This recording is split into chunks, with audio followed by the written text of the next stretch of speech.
มวยดึกมวยหญิงน้องเนยดิเก็บเลยครับน้องแอนเขาน้องเนยกับเพชรเมืองจันทร์เพชรเมืองจันทร์น้องจูน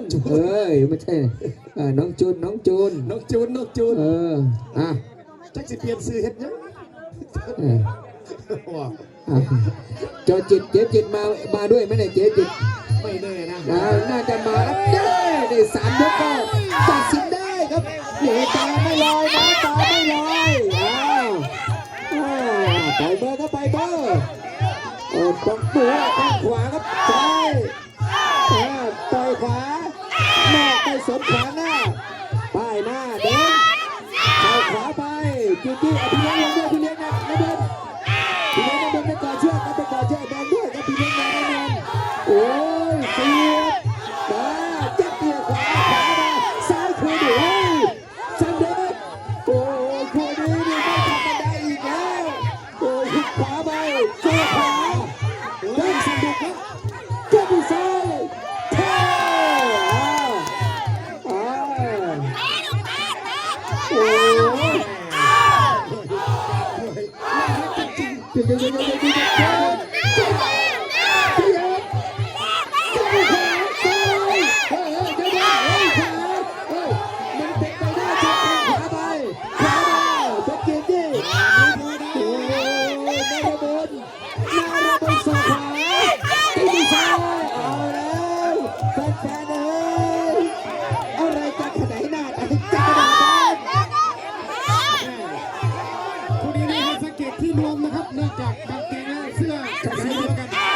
ดูที่ดวงโอ้ยยกได้สูงเจ้าไปซ้ายมาซ้ายขวาเล่นกันเพื่อนกันไม่น่าเล่นแล้วก็เพื่อนกันนะขวาไป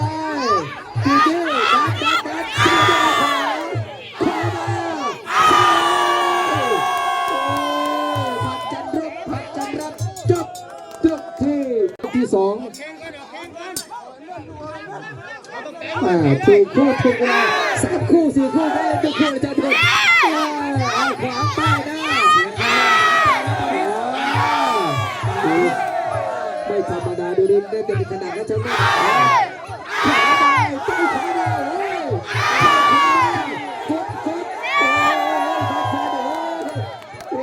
มันเป็นไปได้ครับใจขวาไปหน้า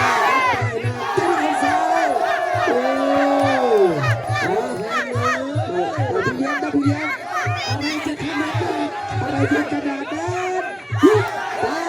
คว้าตัวจะโดนสายนักเตะ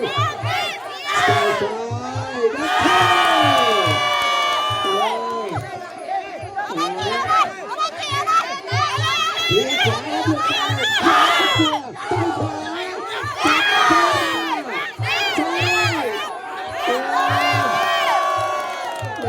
ัวต่อยขวาจับซ้ายขวาแปะ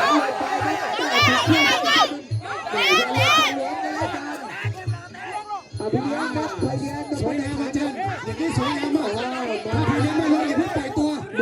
ถ้าพี่เลี้ยงไม่ลงอย่าเพิ่งปล่อยพี่เลี้ยงต้องลงก่อนสวยงามโอเคผมชอบอย่างนี้ผมชอบอย่างนี้ทางบ้านคุณเติมสุขสจจะเดินนะวันนี้โอ้ยเดี๋ยวจะให้นะในสมัยนี้ขวาเลยครับออกได้ออกทำได้ไหม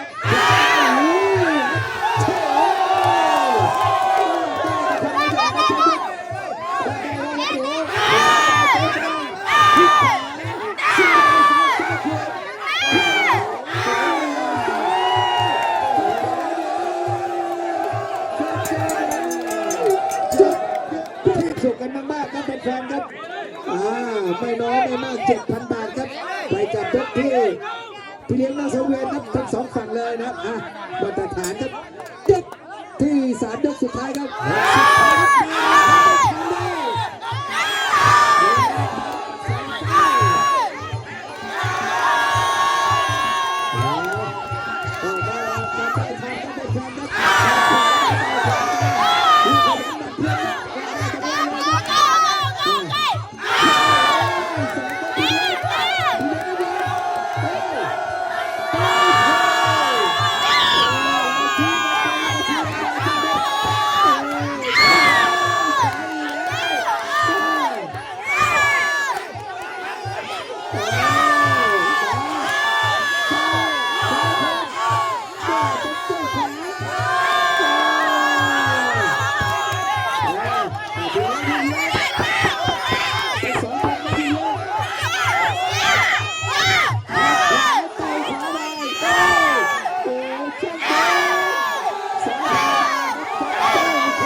สักครู่ครับแฟนๆครับ